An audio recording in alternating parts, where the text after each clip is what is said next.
begin.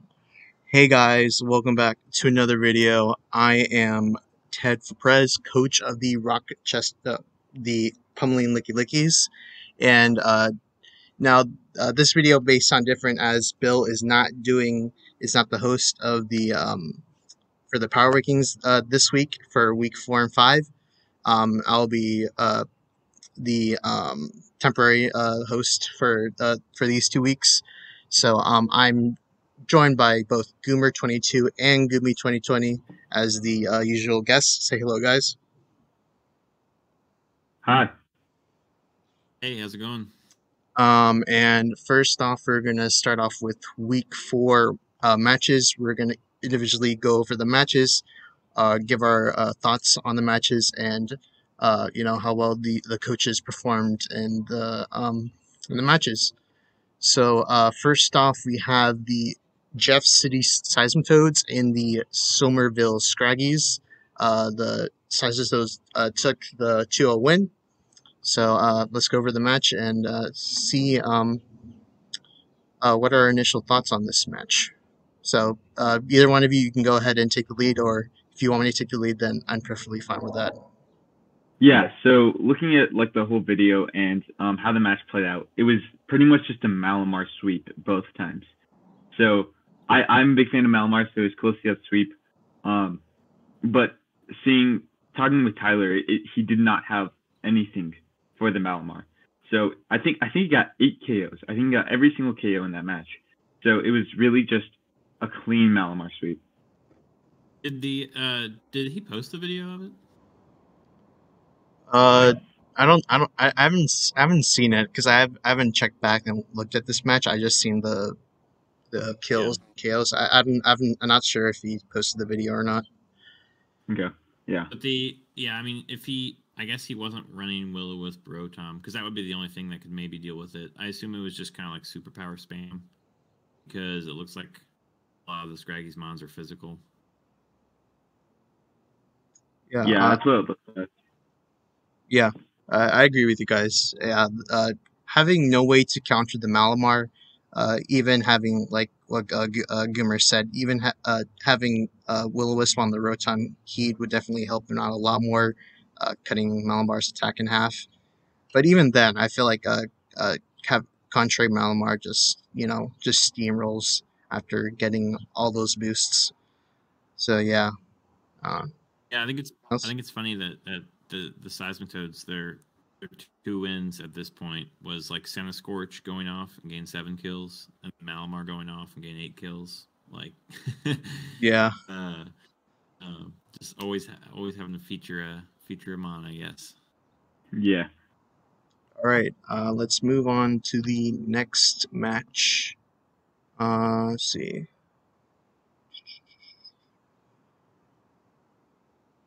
Next are the Waterloo Warriors against the Texas Toad Frogs, in which the Warriors took the 2-0 win. So this was a forfeit win, yeah. Yeah. Oh, that was a forfeit win. Right? Oh, it was. Okay, yeah. Okay, yeah. I wasn't so sure because I remember this week there was a forfeit win. I'm not so sure if it was that game or another one. Okay. Yeah. Yeah, okay, so next match are the Rhydons against the Massachusetts Manitans, in which the Rhydons got the 2-0 win. Let's see how this match went. This was the premier match, wasn't it? Yeah, I believe so. Yeah. Yeah, that was brutal. Taco protecting, and then the Rhydons. Yeah, this is our game 1. Yeah, this was an interesting game. Like, honestly, I thought like he could do a lot with Maractus, possibly even Dynamaxing it in this situation, since it does really well against his team. Even in game 1, like he brought the Zatu for support. But yeah, I think overall, like Taco could have utilized the Maractus a whole lot more, in my eyes. But yeah, props to the Rhydons using Registeel in game 1, getting 2 kills. I always love to see Registeel getting some usage, especially in draft. Yeah, I mean, I think Taco definitely could have won game one. Game two, I think the Rhydons adjusted better, but like,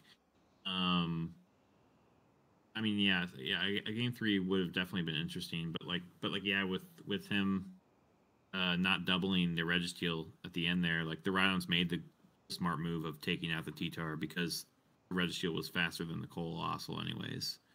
So, um, yeah, I mean, props to the Rhydons for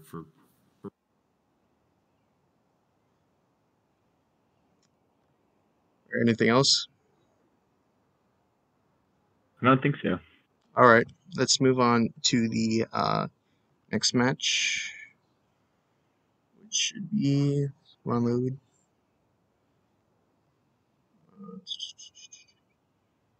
Next is the Middle Village Pitovs against the Baptista Butterfrees. This is, I believe, their first win of the season against the Pitovs. So let's see how the Bug team got its first win. yeah, they've gone to a couple game threes already, and Yeah, they were able to close it out this time. So props to them. yeah. I believe I watched this match, so um, I I think him using Crustle was definitely the a good play here. Uh, I'm not so sure if it was weakness policy or was this was it white herb with shell smash? I can't remember. Do you guys remember?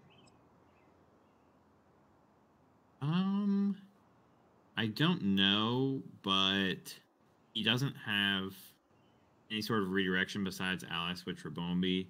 But also, he doesn't have. It doesn't look like he has a way to proc weakness policy necessarily, unless he was procking it with like a rant Okay, or so something like that. But yeah, I don't know. might have been shell smash then with white herb.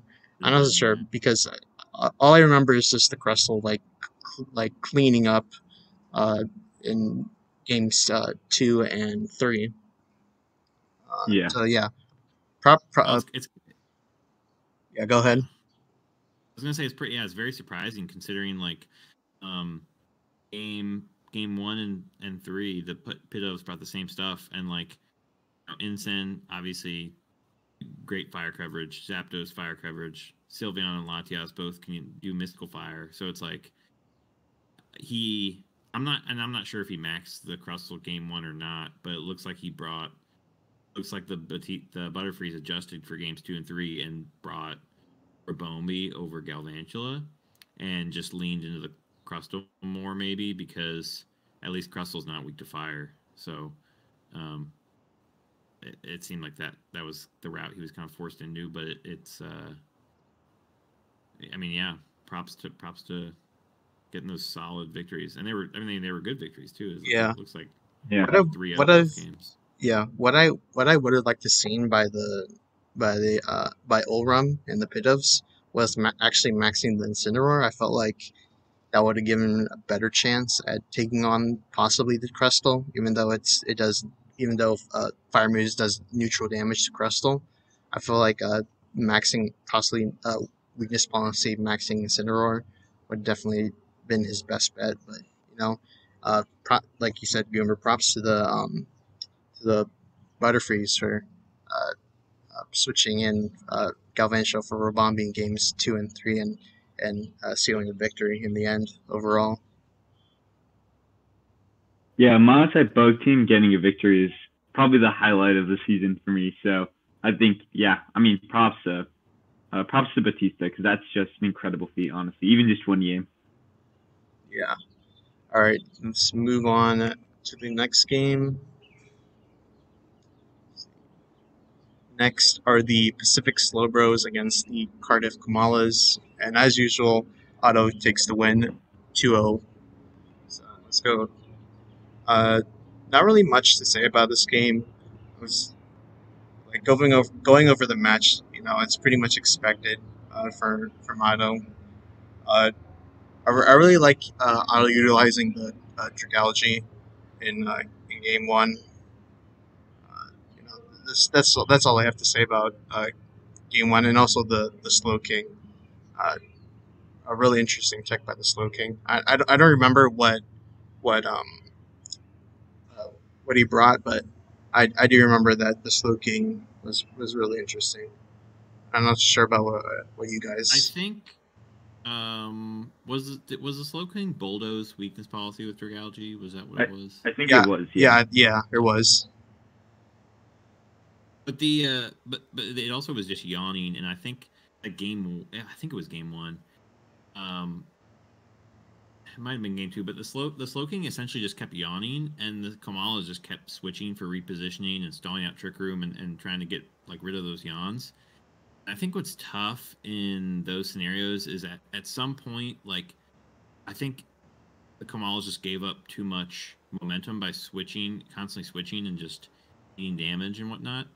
And I think at some point you just have to eat the sleep and like hope you get a 1 turn sleep, um, because you can just keep getting yawn cycled, and there's nothing you can really do about it. So, um, personally, I think sometimes like when you get yawned, there are moments when you don't necessarily want to switch out, and you want to just um, because they can keep yawning in the same slot too if you keep switching in somebody else. So if you stay in, they waste a move by yawning you again, and and you can get damage off on them, potentially take them out. So I don't know, but also looking at what the Kamals brought, like Dragalge actually does look really good here. I mean, Yeah. Hailstorm and Teleon is really the only thing that can hit it super well, and um, I mean, the Max Dragons will reduce Cinderace's power, and yeah, it looks like a really, really solid choice here. Yeah. So let's move on to the next game. That Uh, was my game. yeah, that's your game. This game is Goomer's team, the Bolton Mashers, against Bill and the Old English Ice Cubes. This was a 2-on victory for Goomer. So, Goomer, I'll let you take away on this match since you're the expert. Yeah, so I brought the Trick or Treat deck for Stack Attacka because I knew Zapdos Galar was going to be a big problem for my team. I mean, mainly because I can go Psychic Mode against it, um, but I was also afraid of what the Liepard might do, and then um, the other thing is obviously it had it, but it was running Max Bug, so and like if it was AV, like surely I wouldn't take it out with a Psychic move or something like that if it Dynamaxes. So I was kind of worried based on that. So I figured I would be able to cheek out a win with the whole Trick or Treat tech on Sakataka, as long as he didn't bring Sandaconda, because at that point, Sakataka can't get hit by fighting moves, and so unless you have a ground move to hit for double super effective, like it probably wasn't going down if I maxed it. And so that was the kind of plan that worked game one, but I knew it wouldn't work game two because he would be prepared for it. And actually, the Scarf Lycanroc actually was really annoying for me because I didn't bring Meowstic, so I couldn't fake it out or anything.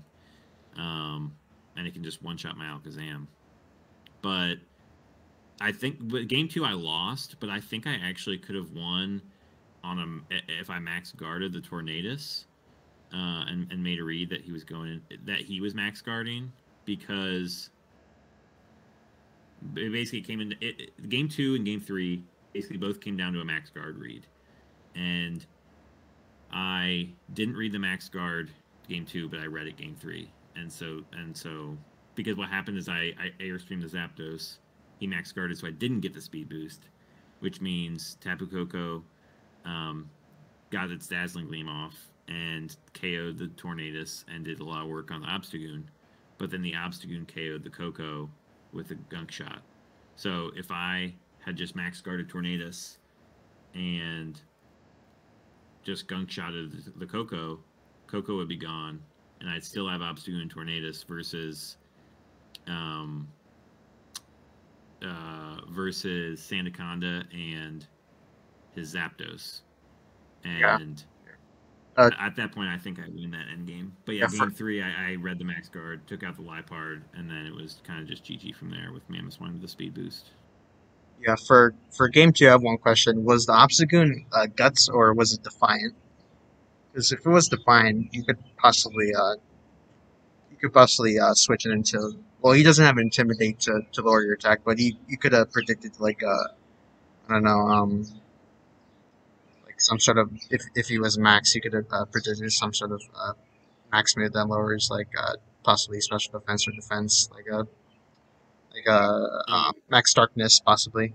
I wasn't so sure. yeah, yeah, I was actually Defiant. Okay. Uh, Um, yeah. yeah, Gumi, do that's you how have the game played out. okay? Gumi, do you have any thoughts on this game? Not really. I mean, I didn't get to see a ton of it.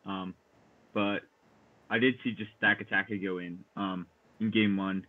So yeah, I mean it was yeah. All right. Let's go on to the next game.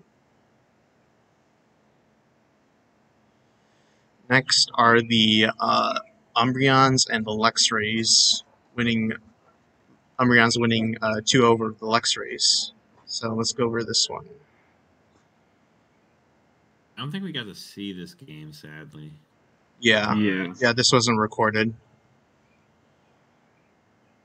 Um, Looking at the report though, I mean, Stoutland looked like it was offensive. And then Suicune also looked like he was offensive, and that's what really won in game one. Is Suicune got 2 kills, and Umbreon was able to take that. I'm just so surprised to see the Alolan Meowth. Yeah, I'm curious about that as well because it doesn't seem fantastic, honestly. yeah, I because assume if you I, want, I Mhm. okay, yeah, I assume that's a support Lone Meowth with like Fake Out and 3 other support moves. Yeah, but if you want Fake Out, you have Rillaboom. So that's why I'm confused about. Yeah, he probably Unless you opted want for Running more. Rillaboom. Yeah, he probably opted for like a more offensive Rillaboom with like Grassy Glide, high horsepower, protect, and something else. Yeah, I mean, Meowth just feels so out of place. Like, I mean, what can it do? It can Parting Shot. I think he gets Snarl, but like, It gets Hypnosis. It can Fake Out. It's a few other support moves, but nothing that's like jumping out at me like, oh yeah, that's like I definitely understand what it's doing here. Yeah, Yeah. from game one to game two, like I can see like he's switched Dracovish for Armaldo, which is kind of weird since I mean he doesn't bring his sand mode, so um it's kind of interesting right here because I honestly thought like sand mode would have been good here. Um, yeah, Yeah, he also doesn't have a great answer for Drudigon once he takes out Dracovish or Landorus, honestly, and so it makes sense yeah. that they did well game 2 because yeah, you have that dragon and water hitting Drudigon and Landorus, but then without it, it's like I mean, you can just Stalin gets ignore it. coverage for Lando and Dragon because since Stalin gets Play Rough Oh, and that's Ice true. Fang. So Not stat wise, yeah. yeah, yeah. I guess that's it for this game. Let's move on to the next match. Next are the Rebellion and the New Jersey Jellicents, and the Rebellion gets the 2-0 win. So let's go over this. Did he post this one? I feel like Um, a lot of games just haven't been recorded lately. I don't know Yeah. why. yeah. I don't remember seeing this game either. And I think both of them record as well. So Yeah, from Yeah. from what I can tell by this game is that uh, this is most likely support Reggie Lucky, since it probably since I can see like it went. I assuming it went down really early, possibly setting up screens and possibly going for the Electro Web, and good. I can tell by the report that Gudra most likely max getting those immediate 3 kills and Comfy supporting it. So that's my initial thought for game two. I mean for game one. Uh, Game 2 is a little bit interesting. Bushin bringing out the Pinscursion and Regieleki. I'm not so sure. I mean, it's don't get me wrong, like it's a really good combo, setting up Electric Terrain and pairing with the Regieleki boosting its electric moves. But I guess it's kind of countering the Jellicent's Rain mode. But again, Seismitoad just kind of walls Regieleki in that situation. And again, Guja doing work here as well in game 2. I think the interesting thing is that you have a weird matchup here where Jellicent also has that Psychic Train mode with Tapu Lele and Thievul. Yeah. So that prevents Comfey from doing any sort of damage typically, because it typically just runs Draining Kiss and Giga Drain. So then you can't use those priority moves like against Como-O or anything like that. So it kind of shuts down the Comfey in a way from doing damage. But I assume the Goodra has had like a fire move for coverage for Kartana. Yeah. And yeah, it was probably physical, like Fire Punch, Power Whip. Yeah, I assume that's Giga Drain plus Sap Sipper Goodra to raise its attack by 1. That's what I'm assuming, saying both Comfey and Goodra together. Mm-hmm. Well, yeah. I mean, it could have been weakness policy too, but I think regardless, game 2, like I'm not sure if he used the Pincurchin, but overriding that Psychic Terrain, with electric, and then bringing the Comfey in and being able to Giga Drain Seismitoad would be really, really useful. So even though Seismitoad does match up well against the electric types, overriding that terrain I think could have been, if that was his plan at least, I think that's a really solid move on Lucian's part. And Comfey did get 2 kills in game 2. So that kind of makes sense. So yeah, I mean, good stuff from Lucian. That's all right. And that's how you win. Anything else? Nope. All right. I think so. All right. Oh my gosh, I forgot you guys played. See, next is my game. My game. Let me go. All right. So, Gumi, coach of the Roll Goals Pretzels, gets the win over Ted, which is me, the Pummeling Licky Lickies. It's a 2-0 win. So yeah. Not really much to say about this game, honestly. I'm happy about game 1 that Veriscuda did a decent amount of work, but misinterpreting the Clefable as possibly I was debating in prep either it could have been support Clefable, which I've rarely seen used by Gumi up to this point or up to that point, or it could have been offensive Clefable, which I've been seeing a lot by Gumi a lot, preferably. So in going to the prep for this match, I was sort of debating with myself, like, could this be support or could this have been offensive? And going into the game and seeing what the moves Clefable had, I assumed it was a lot of attack Clefable, and I was right about that. So yeah, those are my initial thoughts. And for game 2, I was hoping to pull the jump against Gumi with bringing out the Grimstyle and Riolo lead and maxing straight away Grimstyle and bullet punching it and activating weakness policy and having pickpocket Grimstyle and taking the life orb and doing massive amount of damage, which I thought would work initially.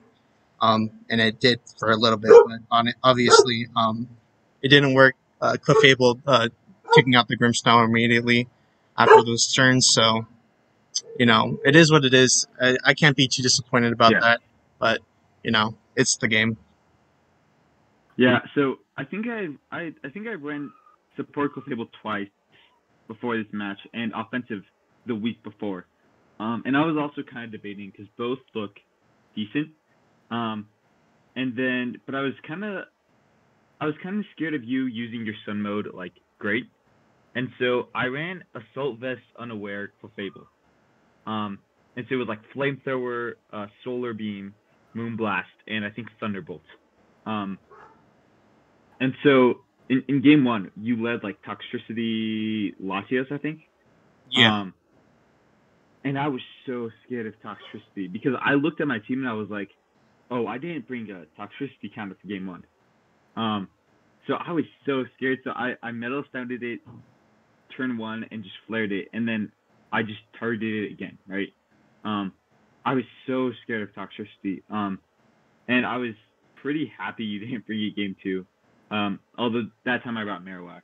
Yeah. So yeah, I think game 1 was kind of clean. It was really just Clefable kind of did a lot of work, and then Moltres cleaned it up in the back.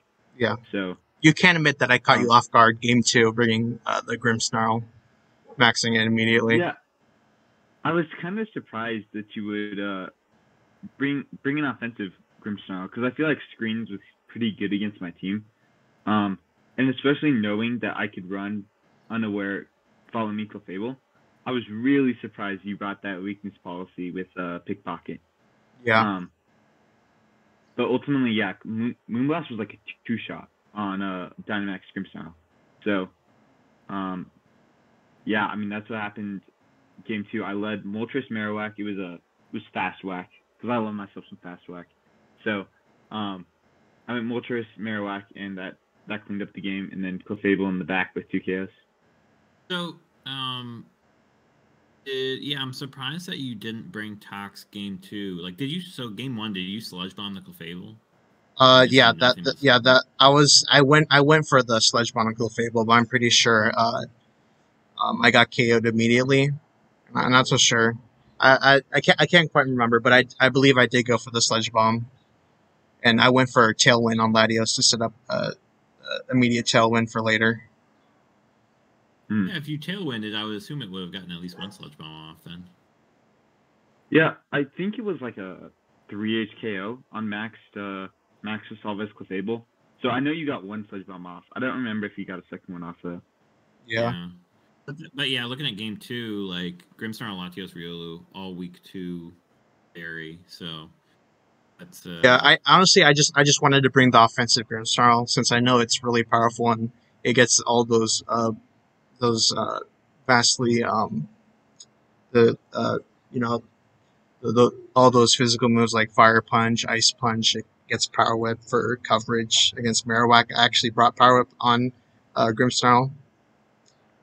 Yeah, I mean Grimmsnarl looks amazing. Yeah. Against Moltres, Stock, and Marowak. It's just a way to get through that Clefable. Yeah. I wasn't so sure if it was Unaware, but after seeing the damage it does to Clefable, like, oh yeah, this is Unaware Clefable. There's no way it's not. So yeah, that's it for this game. Let's move on to the next one. Next is the Tyranitar Sauces against the Kung Pao Blazikins, in which the Sauces take the 2-0 win. See how this game went. Wasn't it just Crocodile Soul Stealer for the win? Yeah. Game 1, yeah, and then game 2, Hitmonlee and Crocodile. But honestly, like Crocodile getting max Quake boost just looks super, super good against Blaziken's team. I think I mentioned that too, that Max Quake looks really good against his team, because I mean, yeah, it doesn't affect Flygon and like neutral against Lapras, but then you get a special defense boost, and then Lapras doesn't do anything to you. So, it's and then with the Dark type being able to hit his, being immune to his Psychic mode, and then able to DD for super effective, like it just yeah. Was he Unburden or Reckless at Lonely? Probably I don't think Unburden Psychic Seed, I guess. Yeah, possibly, yeah. Because Reckless HJK looks really good against Slappers. Oh yeah, and Caparaj and Morpeko, honestly. Yeah, like, so I mean, I used Hitmonlee in the PVF draft, and its damage output is just so insane. Like you can one shot crazy things, dude. Yep. But yeah, regardless, I'm not quite sure what the Blaziken's plan was that game. It looks like he really wanted to utilize more Pico, but Yeah, I mean, even game 2, like he's just got a ton of slow mons and it doesn't even have Trick Room to set up. So, like, I guess I can see like the Morpeko as being a decent counter to Celesteela. But and maybe the Torkoal too, but I don't know. I feel like I still feel like their draft was a little slow, and so it's when both the opponent's mons are moving first, that's brutal. Yeah, I felt I felt like for the Blazekins and not bringing the um, Indeedee, and I don't know, it had Trick Room, I believe, right? I'm not sure, but I think the Okay. sauces. I think game 1 he doubled it right away because Okay. he Yeah. definitely didn't want So him to go up. so assuming the Indeedee had Trick Room, I felt like in game 2 he could have saved that possibly for late game and have either them or Pico or possibly the Torkoal sweeping in the end in Trick Room. Yeah.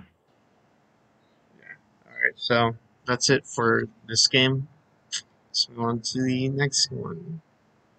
I don't know if this is the no, still got two more. All right. Next are the Suffolk Suicunes against the Ninja Squirtles, in which the Suicunes got the two wins over one.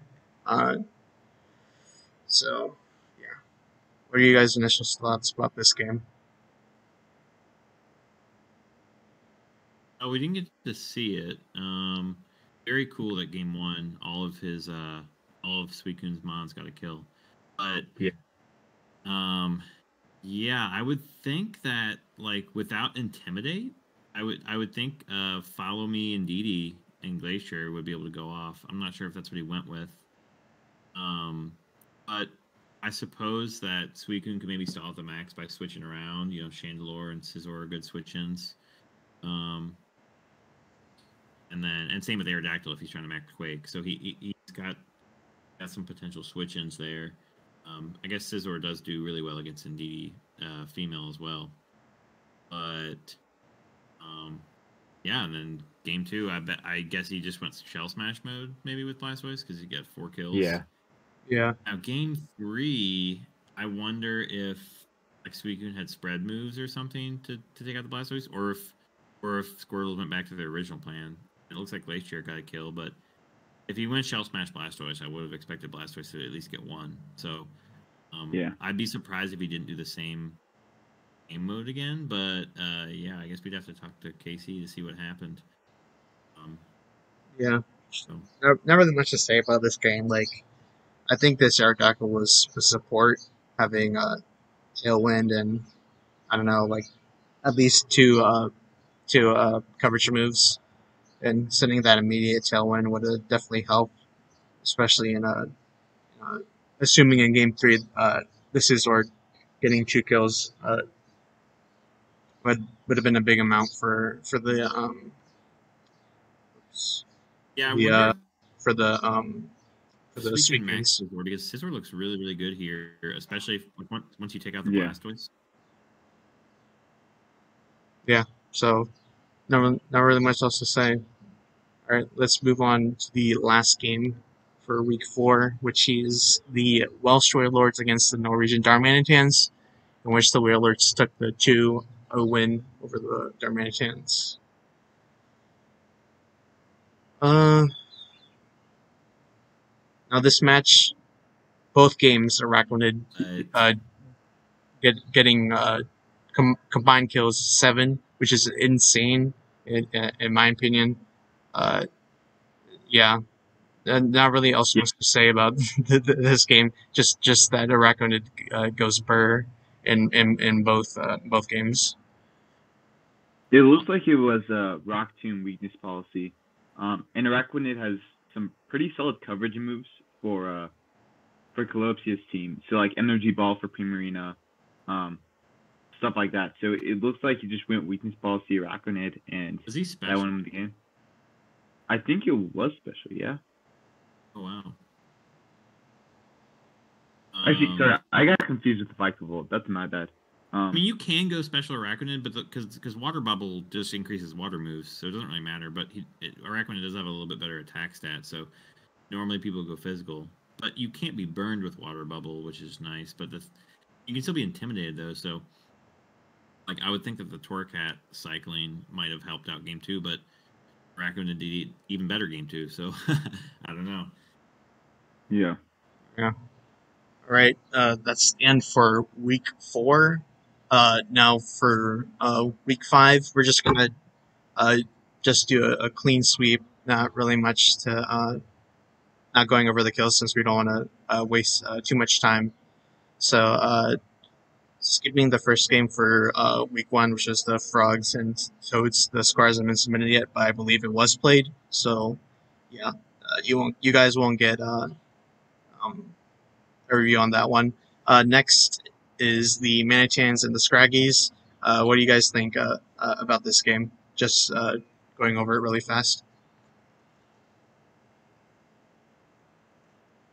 I don't think we saw this one, but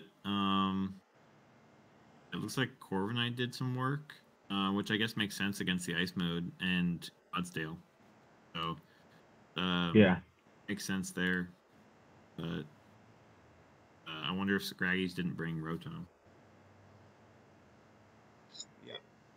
Yeah.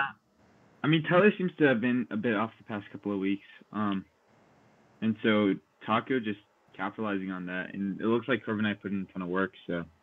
Yep. All right. Next game is the Old English Ice Hughes against the Pacific Slowbros, in which the Slowbros get a 2-0 win over the Ice Hughes. Yeah, I think Gert could have potentially won game 1. I don't know. It was tricky. The Excelgor with Final Gambit was a really nice, but well, I think he could have if he took out the Virizion rather than the Thundurus, because I don't really know what the Thundurus does to Glaceon. I mean, I guess the Excelgor could still Final Gambit, but then the Excelgor's dead, and then I don't think Thundurus can take out the rest of Glaceon's health. So I think if he took out the Virizion first instead of the Thundurus, he could have maybe won it. But I think the other thing was I think maybe Max Rapidash might have thrown him off. I was definitely surprised by that. Yeah. Yeah, definitely. Yeah. I mean, Thundurus could have had superpower. That's true. But I was also wondering. Well, so I think Otto then game 2 was like, okay, his lead doesn't do anything to Excelgor Palisand, so yeah, and he went that game 2, yeah. And that was a pretty clean sweep. Yeah. All right. Next game is the Cardiff Kamalas against the Middle Village Pitovs, in which the Kamalas took the 2-1 win. Yeah. Let's see.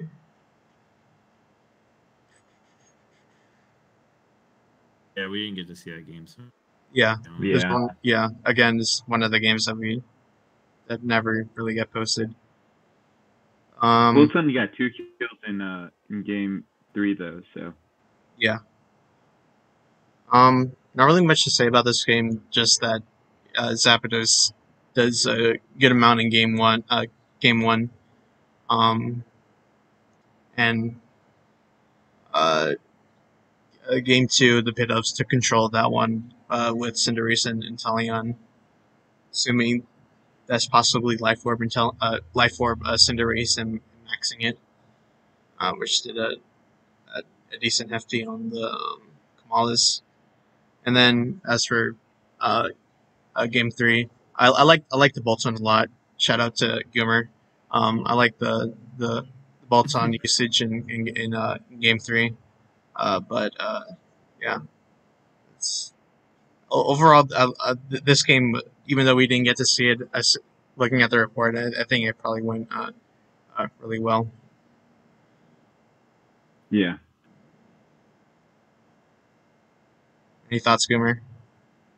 Nope. All right. Next game. Versus Batista.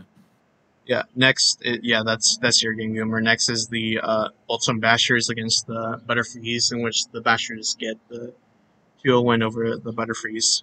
You can take this away, Goomer. Yeah, both games were actually really close. I think so game one, Seeking managed to outspeed. I think I could have lost it, but Seeking still managed to outspeed it. Seeking was at +1, and Vikavolt I think was at +3, but it must have been a really really slow Vikavolt because I still outsped and took it out, and that's what helped me win game one. And then game two, getting the fake tears off on Vikavolt before Meowstic died was clutch, because then I was able to one-shot it with Tornadus. And that Max Lightning would have done big work on Tornadus. So that was crucial. But yeah, I think I could have played it maybe a little better, but managed to squeak out the victory versus the bug teams. I mean, and props for him to giving me some good matches too. They weren't easy games for sure. One time, I mean, I do have Sakataka, but I figured he could just run like Stomping Tantrum or something. Crustal. And the other thing is, I don't have a fire type on my team. That's what's tough. But Tornadus was able to do work. Fire, water, grass core, dude. Need a fire type. All right. Anything else from you, Gumi? No, it was just all right. good stuff. All right. Next is the Broco Pretzels against the New Jersey Jellicents. The Pretzels got the 2-0 win. Gumi, you can take this away as well. Yeah. So one of the weirdest things was the Jellicents had the exact same team comp, or at least the essential things, as the Umbreons did. So I was really scared about this matchup, because like Thievul, like with Snarl and stuff, can just run over my team. And so what happened is, we were scheduled for like Saturday morning, and I was talking with my guy. I was like, dude, I'm not gonna run Moltres Klefki. It's just trash against this team. So, like, pretty much what I thought would be 2 hours before the match, I was like, okay, I'm gonna go Lightning Rock and just be an offensive Lightning Rock, and then, I'm scared of Seismitoad, but I think Ludicolo can just sweep it in the back.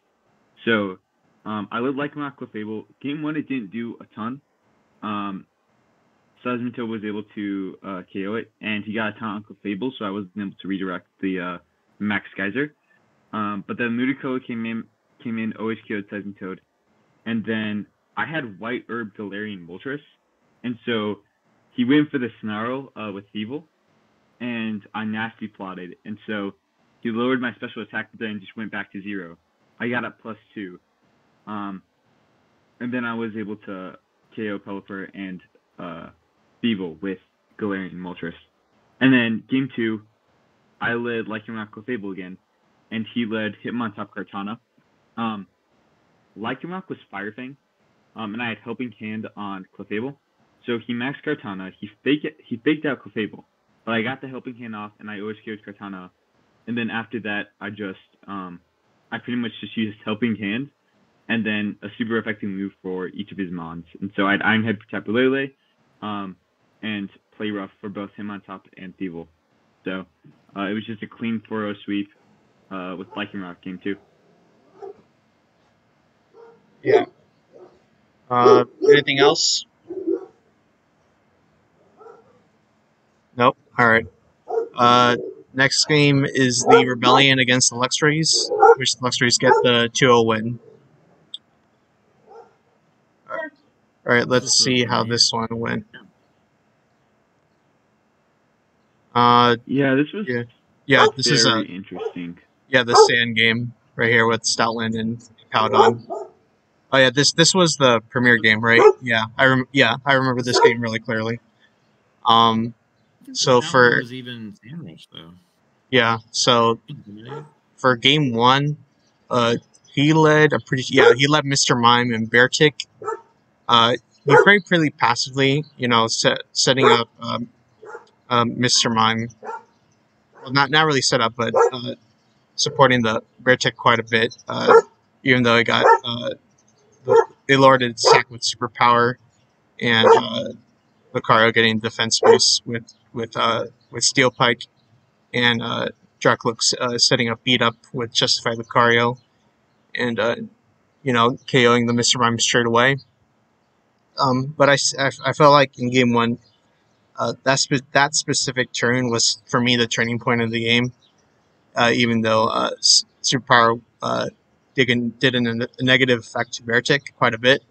But again, his endgame with Magmar Stoutland was absolutely fabulous, I think.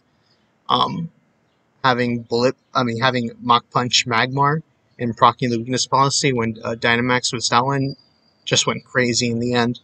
To KOing Porygon 2 was massive in my opinion. So yeah, props to the Luxrays for game one. I really liked what they did. And as for game two, again, he led instead of Beartech, he led Hippowdon and Mr. Mime, which I mean it's a little bit iffy since the Lucian reset terrain later on with Max Hero Storm. But again, it was basically the same thing in the end game for game two, having Magmar Stoutland in the back and just cleaning up overall in game two. So uh, it's one of those games that I really like the tech and support that the player brought.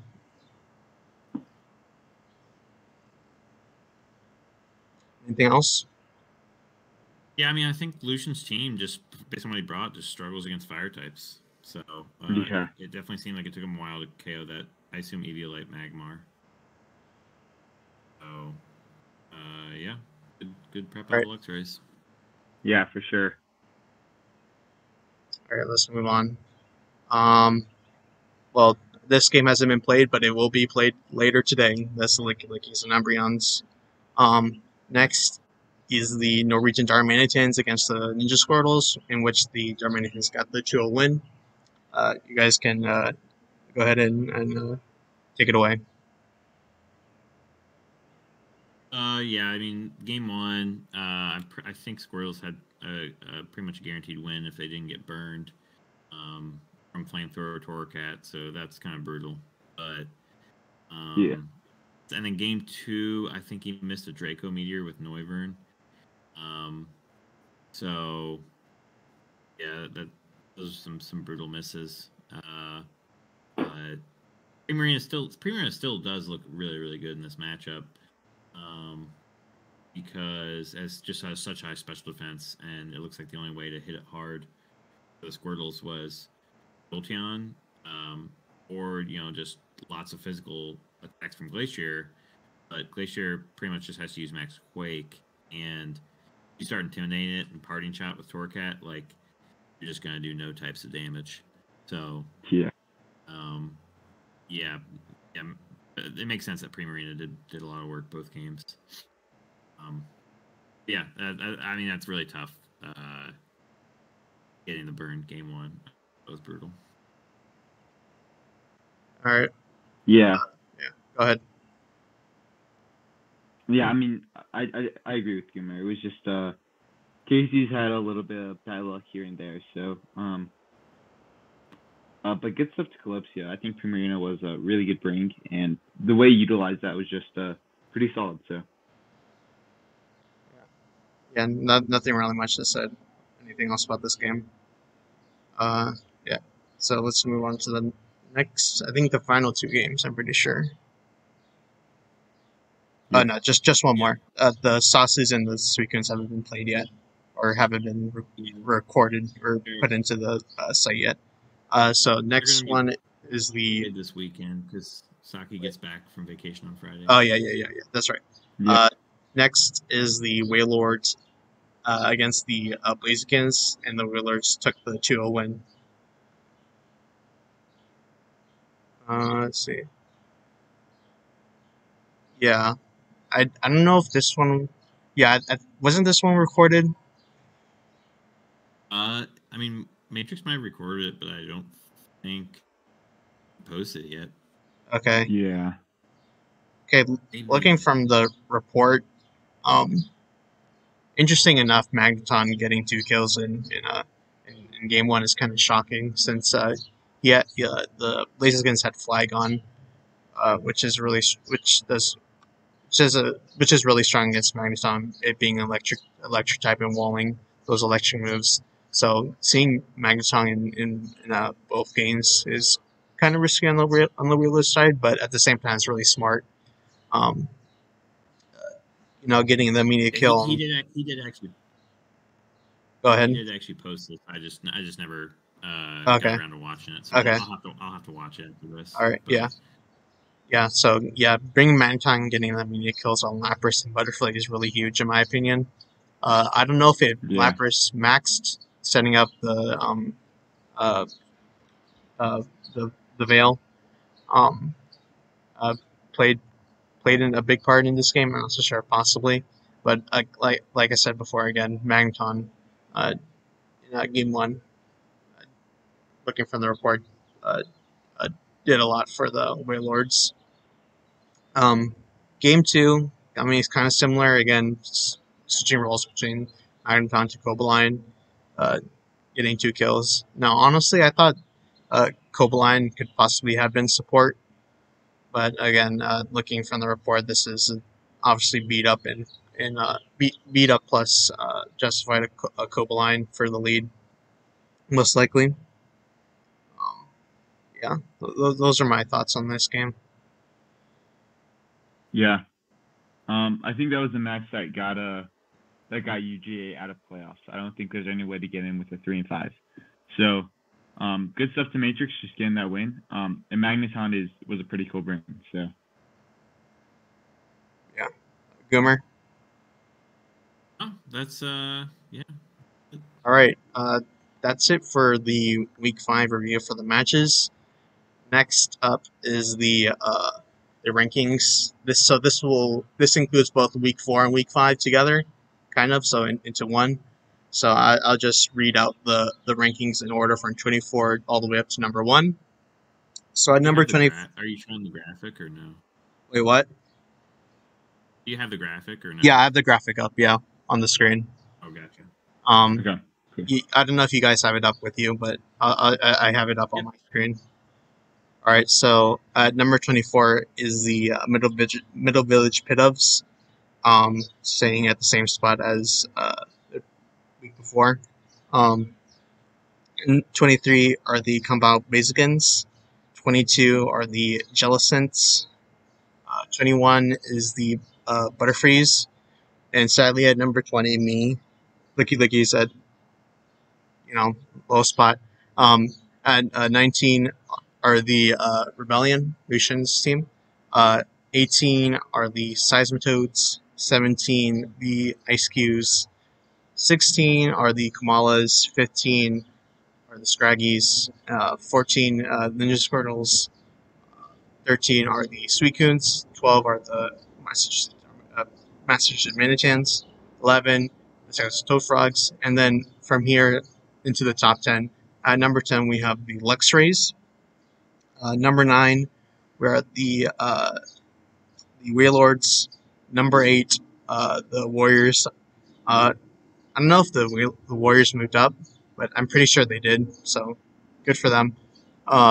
Number 7 are the Rhydons. Number 6, just right out of top 5, are the Tyranitars. And going into top 5, at number 5, we have the Umbreons. Number 4, and Gumi has been waiting for this since the beginning of the season. At number 4, we have the Rogo Pretzels.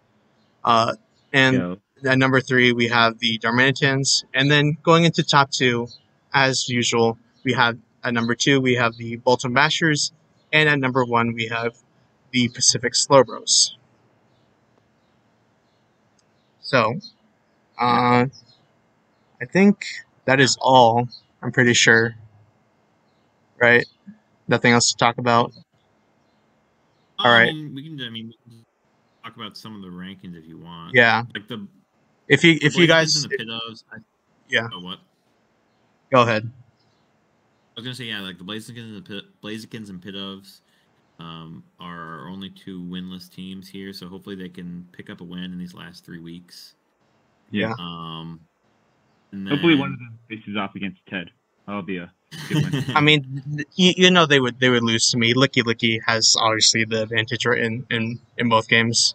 So if I don't wait, no, I do play Overrun. Yeah, I do play Overrun after Umbreon. So you'll find out then. yeah, and then like Gert's 17, so he's above um the Seismitoads and Rebellion, which I think both are 2 and 3, even though Gert's 1 and 4. But that's partially because Gert's had to face the 2 undefeated teams, Yeah, and yeah, you and he's taken a Otto. couple. And he's taken a couple games to game 3 too. Like just based on his play, I feel like he deserves the 17 spot. And I feel like he's been playing fairly consistent and just you know, just missing out on a couple of these game 3 scenarios. Yeah. So, but at the same time, people who are 1 and 4, I think still technically have a shot at playoffs because I think you can make it with 4 and 4. It Yeah, basically just depends. yeah, You like have to me. make it with wild card probably, but it Yeah, would depend on how many other people go 4 and 4. Yeah. yeah. It take a bit of, but you could do it. Yeah, like in our division, me and Gumi's division, it's still possible for me to make playoffs, but I would have to win out in these last 3 games, which is pretty unlikely. Like I said, like before, I think it's like a 10% chance for that happening for me, but it's still possible. Yeah. Yeah, and then the Warriors, so they're 3 and 2, but when they took over Womble's team, it was 0-1, so they're kind of on a 3 and 1 streak here. Yeah. I think one of those was a forfeit win, but still they're doing pretty well, having been the only replacement coach this season so far. And then you Gumi, you've jumped up there at after taking that first week loss, and you've had four wins in a row. So good for you climbing up. Yep. Got to get that momentum. I really badly want to beat Umbreon for that first spot. So we'll see how that goes. Yeah, hopefully I do well because I have a pretty good plan, but we'll see. Yeah, it feels like there's tons of teams that are like 3 and 2 and 2 and 3. So definitely a lot of movement can still happen in these middle rankings here. So if people go on a couple little late season win streaks, they could easily jump into playoffs. So it'll be exciting to see who can capitalize on that and the final weeks turn out. Yeah. So, anyways, on a closing note, this kind of marks like the midpoint of the season. So from here on out, we wish everybody the best of luck in the season. And as always, have fun in all your matches and play to the best of your ability.